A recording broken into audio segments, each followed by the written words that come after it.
कृष्णावधूताय विद्महे सद्गुरुदेवाय धीमहि तन्नो अमृतनाथ प्रचोदयात्। ओम शांति शांति शांति।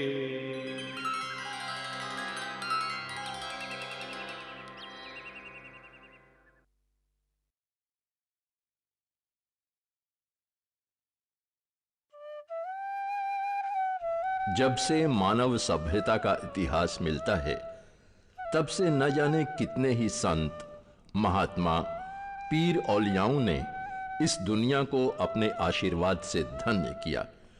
अपनी लीलाओं तथा चमत्कारों से दुनिया को चमत्कृत किया, लोगों को अपने उपदेशों से कृतार्थ किया।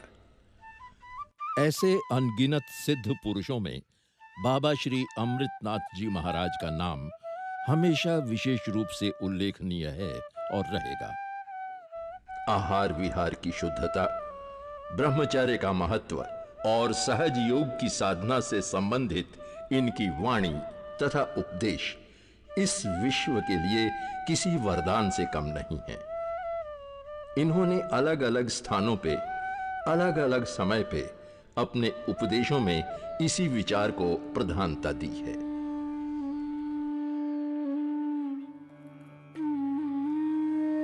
योग साधना मनुष्य के लिए अनमोल खजाने से कम नहीं है, मगर इस देश का दुर्भाग्य है कि इस योग को कठिन और कष्टदायक बनाकर इसे गृहस्थ समाज से दूर कर दिया गया है। सहज योग ही संसार के लिए परम कल्याणकारी है।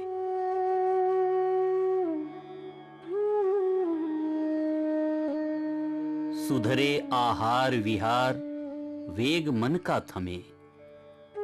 आहार विहार सुधरेगा तभी मन की चंचलता थमेगी और संसार के नश्वर पदार्थों से छुटकारा मिलेगा और बुद्धि में समता एवं क्षमता उत्पन्न होगी। तभी तो सत्संग का सौभाग्य प्राप्त होगा।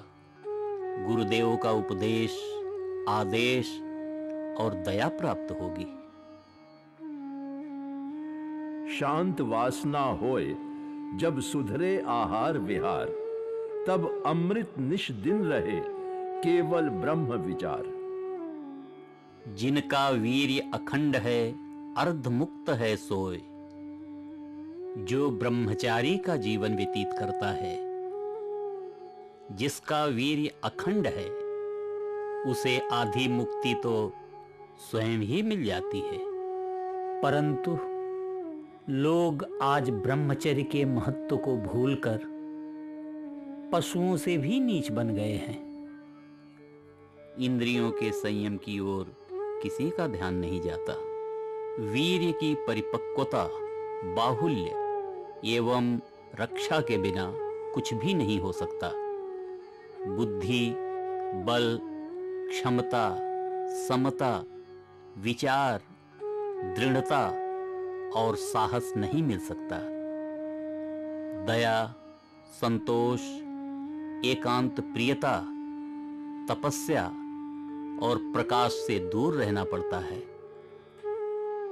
हमें केवल मिलता है लोलुपता, तृष्णा, दुर्वासना, निर्वीर्यता, चिड़चिड़ापन और इन जैसे ही अंधकार की ओर ले जाने वाले गुण। संसार के दुख, संताप और अशांति का यही कारण है। अल्पवीर्य मानव जब सांसारिक कार्य ही कुशलता से नहीं कर पाता, तो सहज योग और आत्मदर्शन तो बहुत दूर की बात है। वीर्य रक्षा करना मानव का प्रधान धर्म है और इसकी रक्षा के लिए आहार विहार का सुधार और परिमार्जन अति आवश्यक है। अमृत काया नगर को वीर्य प्रकाशन हार, जो है इच्छुक ज्ञान का ब्रह्मचर्य ले धार। बाबा श्री अमृतनाथ जी महाराज की ये अनमोल वाणी युगों युगों तक मनुष्य जाति को ज्ञान का प्रकाश दिखाती रहेगी, अंधकार से मुक्ति दिलाती रहेगी। आइए इन्हीं परमात्मा परम पूज्य बाबा जी के जीवन की कुछ और घटनाओं का हम अवलोकन करें, पुण्य के भागी बने और अपने भी जीवन में ज्ञान का आलोक फैलाएं। बहु निवासी बलवंत सिंह क्षत्रिय अपनी पत्नी की मृत्यु से दुखी था। बाबा जी की कृपा से इसमें आत्मानंदी जैसे लक्षण प्रकट हुए और लोग इसे पूज्य दृष्टि से देखने लगे। सन 1905 में अकाल के दिनों में बिसाऊ निवासी जय नारायण व्यापारी बाबा जी के पास आया। बाबा जी, मैं ये 1100 रुपए आपकी सेवा में भेंट करता हूं। लो बलवंत, ये रुपए किसी कुएं या जोहड़ में खर्च कर देना। परंतु बलवंत सिंह ने लोभवश वो रुपए अपने काम में लगा लिए, पर अंतर्यामी की आंखों से कहां कुछ छिपता है। बलवंत, जो पैसे तुम्हें दिए थे वो तुमने किस काम में लगाए? बोलो बलवंत। बाबा जी, वो पैसे तो, मेरा मतलब है उस पैसे से मैंने तालाब खुदवा दिया। तुम झूठ बोलते हो बलवंत, सत्य कहो, तुमने रुपयों का क्या किया? मैं झूठ क्यों बोलूंगा बाबा जी, मैं सच कहता हूं। उन पैसों को मैंने जोहड़ खुदवाने के ही काम में लगाया है।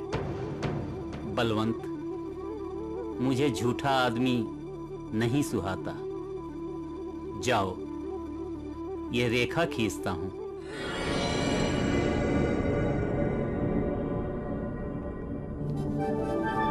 तुम इसके भीतर नहीं आ सकोगे।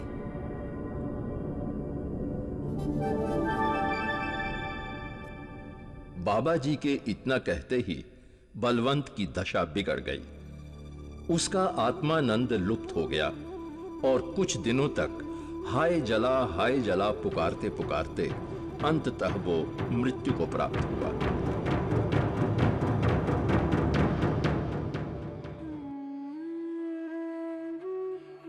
लहर उठे जब लोभ की, ज्ञान प्रभा ढक जाए, कुपथ सुपथ नहीं भान हो, अमृत तज विष खाए।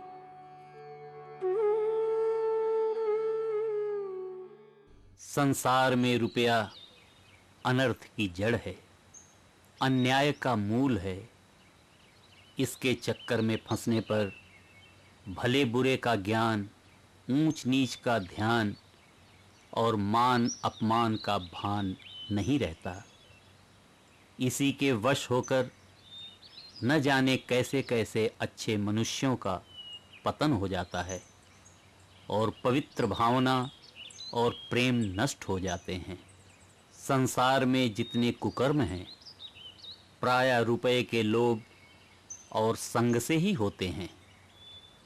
इनके द्वारा अच्छे कर्म भी होते हैं, परंतु बहुत कम। बड़े बड़े राज्य इसी के द्वारा बनते और बिगड़ते हैं। यही रक्त की नदियां बहाता है, ममता में फंसाता है, नरक में गिराता और न जाने क्या क्या दुर्दशा कराता है। रुपए के लिए जिसके मन में खोट उत्पन्न हो सकता है, वो कैसा भी नीच कर्म करने के लिए तैयार हो सकता है और ऐसे लोगों से दूर रहना ही अच्छा है। बाबा जी का ये उपदेश संसार में लोगों का उसी प्रकार भला कर सकता है जैसे अंधेरी सुरंग में दिए की लौ।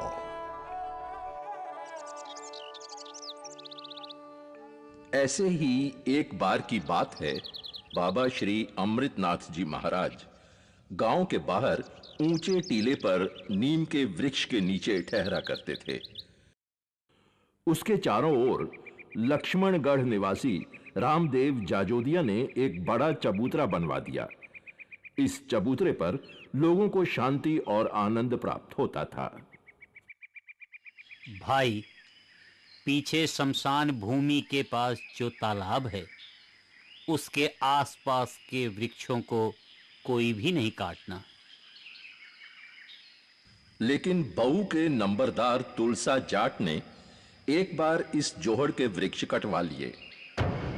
क्या तुलसा जाट ने जोहड़ के वृक्ष कटवाए हैं? जी बाबा जी। तुलसा ने खेजड़ी नहीं काटी है, साधु का सिर काटा है। तुलसा जाट ने जब ये बात सुनी तो वो भयभीत हो गया। बाबा जी ने भोमदास से इन्हें बुला लाने को कहा। तुलसा जी, आप मेरे साथ चलिए, बाबा जी ने आपको बुलवाया है। नहीं, मैं नहीं जाऊंगा। मैंने खेजड़ी काटी है। बाबा जी के मना करने के बाद भी पेड़ काटे हैं। वो मुझसे बहुत नाराज है। मैं नहीं जाऊंगा। भोमदास के समझाने के बाद भी तुलसा बाबा जी के पास नहीं आया। मारे भय के उसकी हालत खराब हो रही थी। इसी हालत में कुछ ही घंटों बाद वो मृत्यु को प्राप्त हो गया। इस जोहड़ के पास के वृक्ष वर्तमान काल में भी नहीं काटे जाते। इसमें पशु चरते हैं और पक्षी आनंद पूर्वक रहते हैं।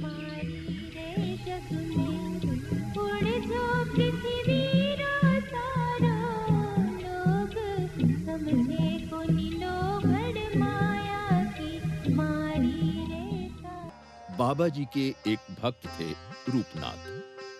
वो बहुत ही भोले और सीधे इंसान थे, मगर साथ ही साथ एक सच्चे साधु भी थे।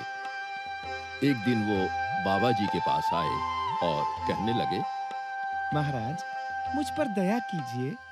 क्या हुआ रूपनाथ? मुझे मोक्ष की प्राप्ति करा दीजिए। क्या कहा? मोक्ष? जी बाबा जी, मुझे मोक्ष चाहिए। ठीक है, तुम्हें मोक्ष मिलेगा, लेकिन इसके लिए तुम्हें एक काम करना होगा। आप जो कहेंगे बाबा जी, मैं वही करूंगा। तुम्हें मोक्ष तभी मिलेगा जब तुम मेरे पेट में एक चाकू घुसा दोगे। क्या कहा? चाकू घुसा दूं आपके पेट में? हाँ रूपनाथ। इससे मुझे मुक्ति मिल जाएगी? क्यों नहीं।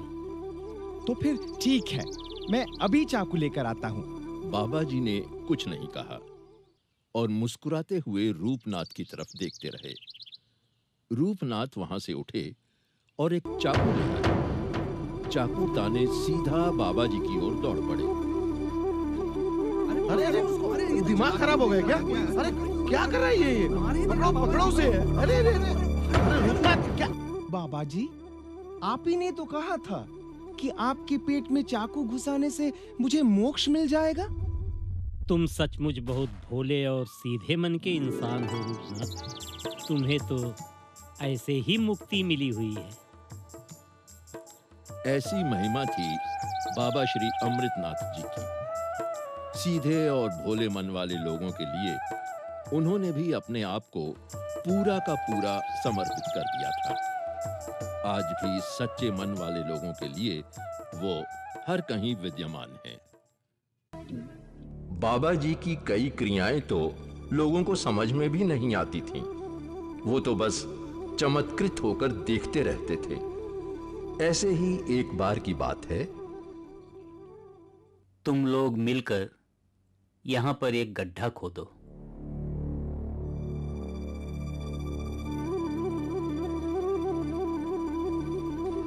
बाबा जी का तात्पर्य न समझते हुए भी लोगों ने वही किया जैसा करने के लिए उनसे बाबा जी ने कहा था।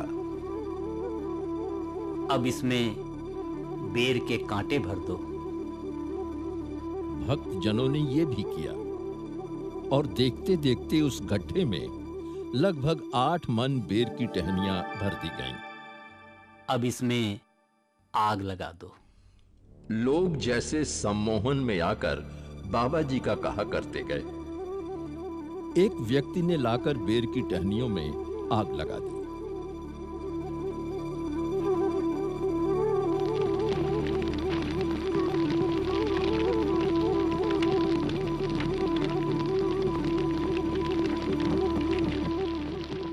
लोगों के आश्चर्य की सीमा न रही जब उन्होंने देखा कि उस ढेर के जलकर तैयार हो जाने के बाद 2 पत्थर उसके बीच में रखकर बाबा जी उन पत्थरों पे जा बैठे।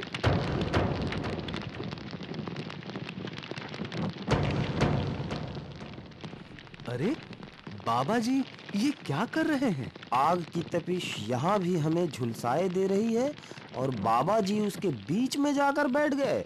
बाबा जी की लीला समझ पाना हमारे बस की बात नहीं है। बाबा जी उसी तपते हुए आग के ढेर पर 3 दिनों तक बैठे रहे और जब वे वहां से उठे तो उन्होंने ऐसा काम करने को कहा कि लोगों के आश्चर्य की सीमा न रही।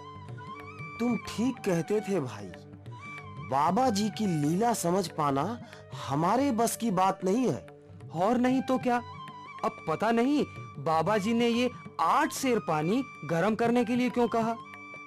अरे ये तो इतना गर्म हो गया है कि इसमें खिचड़ी भी पक जाए।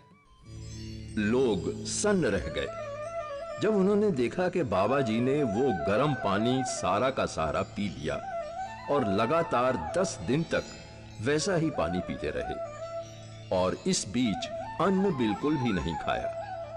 ऐसी भीषण क्रिया, अति भीषण क्रिया ने लोगों को सकते में ला दिया। सिर्फ स्थानीय निवासी ही नहीं बल्कि दूर दराज के लोग भी बाबा जी का नाम सुन चुके थे। उन लोगों में साधारण इंसान तो थे ही, ज्ञानी गुणी और वैराग्य की आकांक्षा रखने वाले लोग भी थे। ऐसे ही एक जिज्ञासु और बाबा जी के दर्शन के अभिलाषी थे श्री ज्योतिनाथ जी महाराज। 24 वर्ष की आयु में उन्होंने अपना गृह त्याग दिया और बाबा जी के चरणों में आत्मसमर्पण कर दिया। बाबा जी ने कई बार इनकी परीक्षा ली और इस परीक्षा में खरे उतरे। बाबा जी सदा ही इन पर संतुष्ट रहे और अपनी अमोघ योग शक्ति से इन्हें आत्मदर्शन करा दिए। गुरु समदानी कौन है, देते आत्म ज्ञान, शंकर निश दिन कीजिए गुरु चरणन का ध्यान। उन्होंने बाबा जी के निर्वाण के बाद आश्रम के संचालन का उत्तरदायित्व लिया और बखूबी निभाया। ऐसे ही एक परम जिज्ञासु थे पंजाबी बाबा। पंजाब लाहौर के अच्छे रईस परिवार का सदस्य होने के बावजूद इन्होंने बाबा श्री अमृतनाथ जी महाराज की कीर्ति सुनकर अपना पूर्ण ऐश्वर्य त्यागा और बाबा जी की सेवा में चले आए। बाबा जी की कृपा से इन्हें आत्मदर्शन की प्राप्ति हुई और ये लोगों में पंजाबी बाबा के नाम से प्रसिद्ध हुए। इनकी समाधि वर्तमान आश्रम में बनी हुई है। सिर की चाहे जैसी पीड़ा हो, इनकी समाधि पर श्रीफल भेंट करने से पीड़ा दूर हो जाती है। बाबा जी के शिष्य बहुत सारे थे। वो अपने शिष्यों के सामने भी कभी कभी ऐसी अनहोनी कर दिखाते जिससे लगता कि विश्व में ऐसी कोई वस्तु या घटना थी ही नहीं जिस पर उनका पूर्ण अधिकार ना हो। बाबा जी, आपकी सेवा में मैं ये छाछ लेकर आया था। इसे स्वीकार कर मुझे आपकी सेवा करने का अवसर दें। भाई, हम इस समय दूध नहीं पीते, इसे जमा दो, सवेरे दही खाएंगे। बाबा जी, ये दूध नहीं छाछ है। हम जैसा कहते हैं वैसा करो। बेचारा वैश्य बड़े मन से छाछ लेकर आया था, पर बाबा जी की बात सुनकर संशय में पड़ गया और बैठ गया। पर आसपास के साधु बाबा जी की लीला समझते थे। कुछ देर तक बैठे रहने के बाद वैश्य चला गया। सवेरा होते ही वह एक प्रकार के उत्साह में भरा बाबा जी के पास आया। लाओ रे, रात वाले दूध का दही।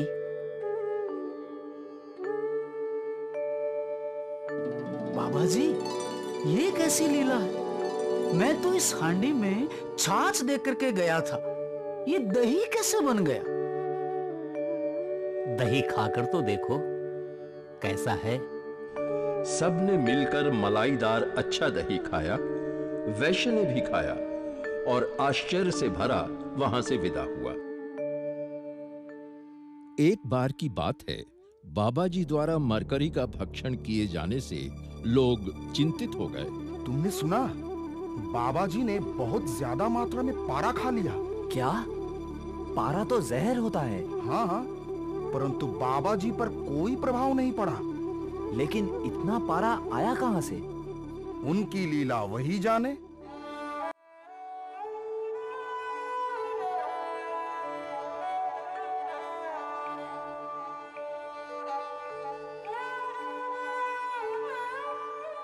एक बार बाबा जी चंद्रदास नाम के एक साधु के साथ नागली के ठाकुर के घर पहुंचे। मेरी ये छोटी सी कुटिया आज धन्य हो गई बाबा जी, जो आप जैसे महात्माओं के चरणों की धूल यहां पड़ी। आप लोग आसन ग्रहण कीजिए। कहिए महाराज, मैं आप लोगों की क्या सेवा करूं? सुबह से चलते चलते हम थक गए हैं। थोड़ा दूध पीने को मिल जाए तो सारी थकान मिट जाए। मैं अभी लेकर आया महाराज, आप लोग बैठिए।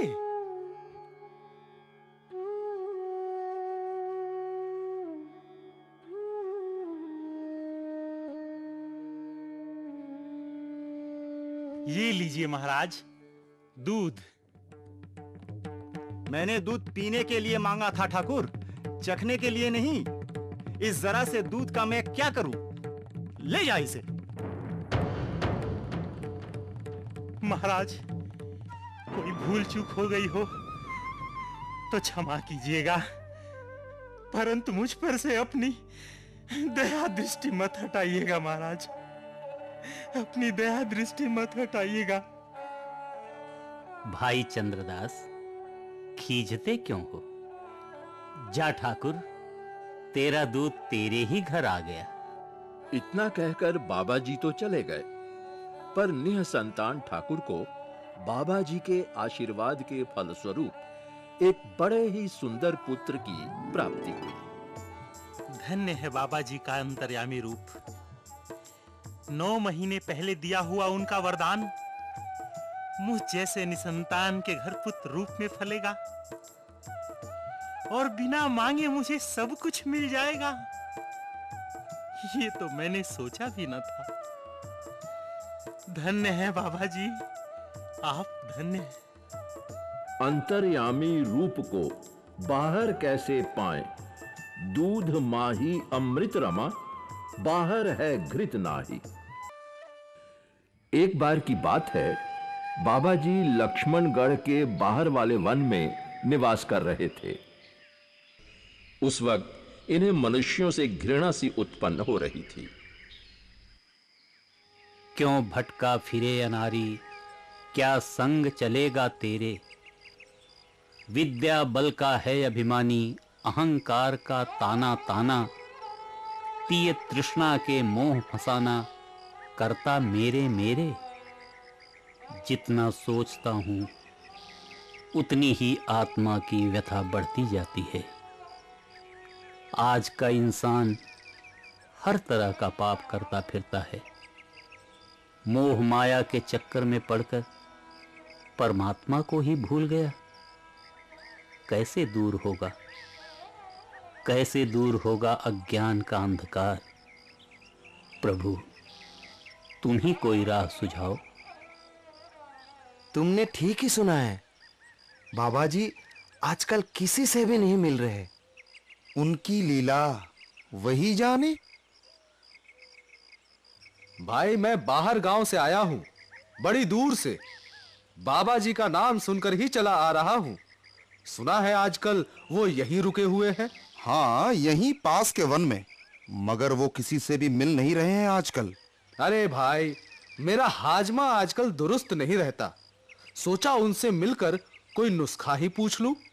सुना है दही, छाछ, राबड़ी वगैरह खिलाकर ही इलाज कर देते हैं। भाई, उन्होंने तो अभी किसी से भी मिलने के लिए मना कर दिया है। मैं तो अभी मिलूंगा। अरे भले आदमी, अरे अरे ओ भले आदमी, अरे अरे उधर मत जाओ, ऐसे संत को छेड़ना ठीक नहीं।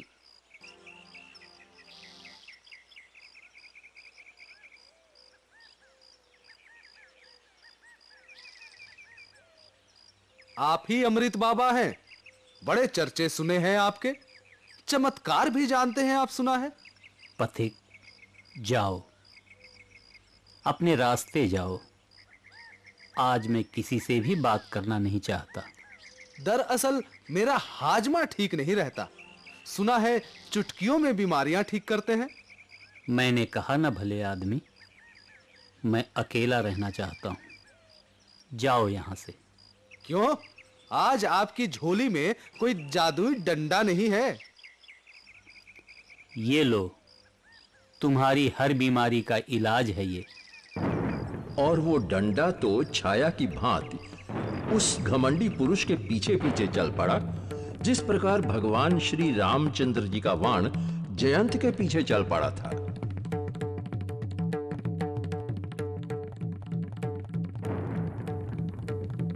ये कैसा दृश्य है? मैं कहीं सपना तो नहीं देख रहा। ये डंडा तो उस आदमी के पीछे ही चला जा रहा है।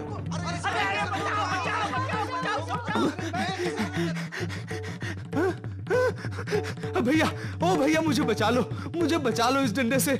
मैंने तो थोड़ी सी ठिठोली की थी, पर अमृत बाबा जी का ये डंडा तो मेरा पीछा ही नहीं छोड़ रहा। अरे भाई, तुमने तो अनर्थ कर दिया।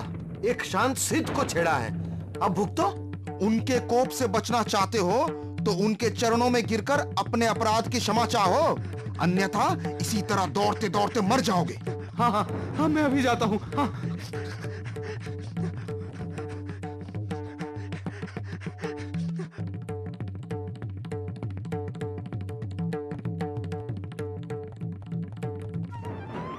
बाबा जी मुझे माफ कर दीजिए। मैं मुझसे बहुत बड़ा अपराध हो गया, मुझे बचा लीजिए। मैं अज्ञानी, अपने अहंकार में डूब गया था, मुझे क्षमा कर दीजिए। प्रभु मुझे शिक्षा दीजिए, मुझे भी अपना शिष्य बना लीजिए। जाओ, अपने राह जाओ पथिक, फिर किसी दिन आना। आज मेरा मन किसी से बात करने को नहीं है। धन्य है बाबा जी की लीला और योग शक्ति। किस प्रकार बाबा जी ने एक निर्जीव डंडे को मीलों तक दौड़ाया और बिना चोट लगाए उसे वापस हाथ में ले लिया, वितंडवादी का घमंड चूर चूर किया और डर और विस्मय से लोगों के विश्वास को और दृढ़ बनाया।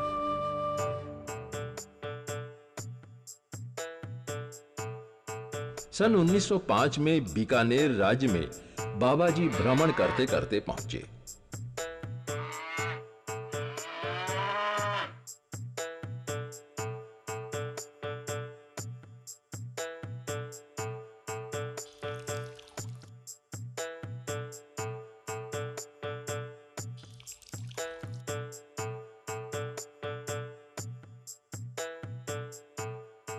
भाई, थोड़ा जल पिलाओ। बाबा जी, इसका पानी तो खारा और विषैला है, ये पीने के लिए नहीं है। आप गांव चलिए, मैं आपको मीठा पानी पिलाऊंगा। नहीं भाई, चाहे जैसा भी हो, मुझे तो इसी का जल पिलाओ। लेकिन बाबा जी, अच्छा पीजिए।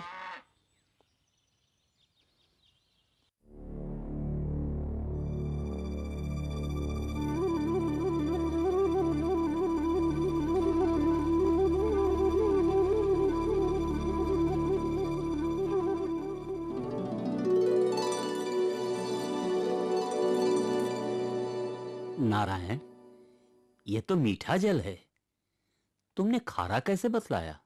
क्या मीठा जल? ये कैसे हो सकता है? हमेशा से ही इसमें खारा जल रहता है। अरे, इस कुएं में तो हमेशा से खारा जल रहता है। ठीक है, मैं खुद ही पीकर देखता हूं।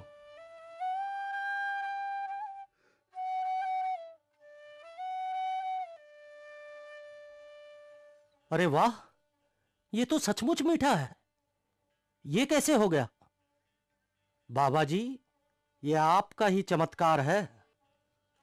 बाबा जी, मैं आप जैसे धर्मात्मा और दिव्य पुरुष के दर्शन करके धन्य हो गया। आप मेरे घर चलने का कष्ट करें, मेरे घर में अपनी चरण धूल देकर मुझे कृतार्थ करें।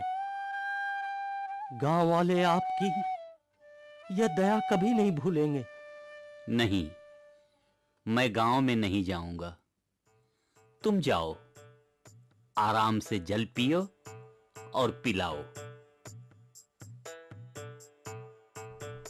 कितनी सहजता से बाबा जी ने उस गांव की पानी की समस्या दूर कर दी। एक बार ऐसे ही भ्रमण करते हुए बाबा जी श्री संतोष नाथ जी के साथ रामगढ़ के समीप एक ग्राम में पहुंचे और एक माली के खेत में गए। बाबा जी, मैं आज धन्य हो गया कि आपके चरण कमल मेरे खेत में पड़े।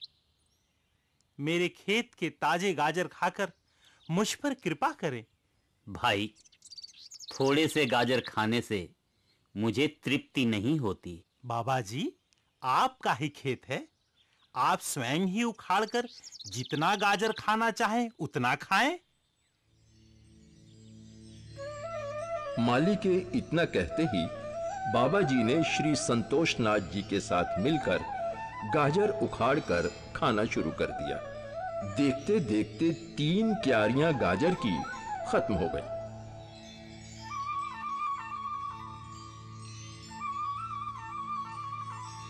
माली ने वापस आकर देखा तो घबरा गया।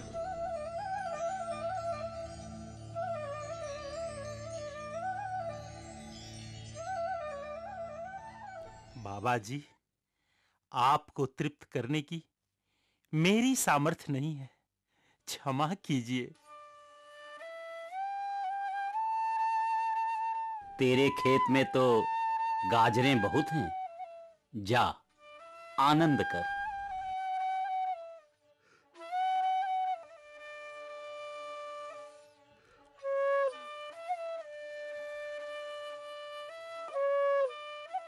बाबा जी इतना कहकर वहां से चले गए। इनके जाने के बाद माली जब वापस आया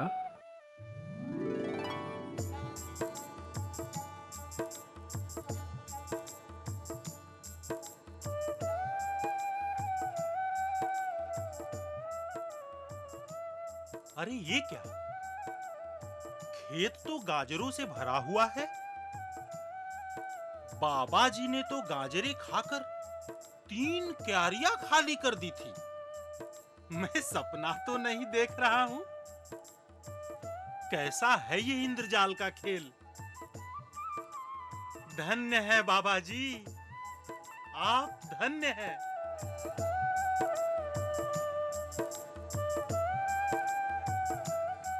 श्रद्धा और विश्वास में भरा माली बाबा जी को ढूंढ कर लाने के लिए दौड़ा, परंतु बाबा जी तो अंतर्ध्यान हो चुके थे। माली को खेत के गाजरों से पर्याप्त आय हुई और वो सदा के लिए बाबा जी का भक्त बन गया। यद्यपि बाबा जी ने नाथ संप्रदाय में दीक्षा ली थी और योग की समस्त क्रियाएं करते हुए कठिन तपस्या की थी, पर वास्तव में यह सब केवल विधान ही पूरा करना था। वे तो अन्य अवतारों की भांति संसार को कल्याण मार्ग दिखाने के अर्थ दैवी पुरुष के रूप में प्रकट हुए थे। एक बार बाबा जी पंडितों के साथ लक्ष्मणगढ़ से गुजर रहे थे। रास्ते में बाबा जी ने लघु शंका से निवृत्ति की सोची। साथ के पंडित आगे बढ़कर खड़े रहे।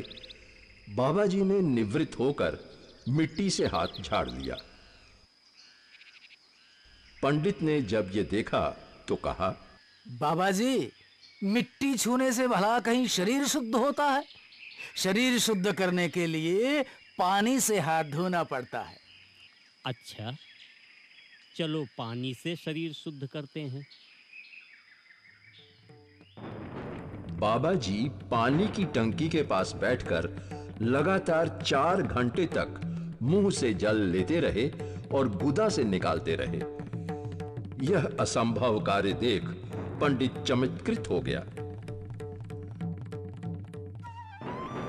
इतना पानी भीतर से होकर जाने से अब तो पूरा शरीर शुद्ध हो जाना चाहिए।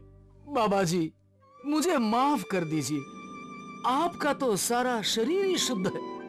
आपको हाथ धोने की क्या जरूरत?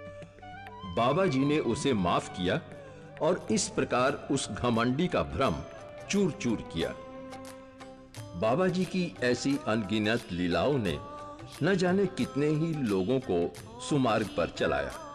ऐसी पुण्यात्मा को स्मरण करने के लिए हमें चाहिए हम भी उनके बताए हुए मार्ग पर चलने का प्रयास करें।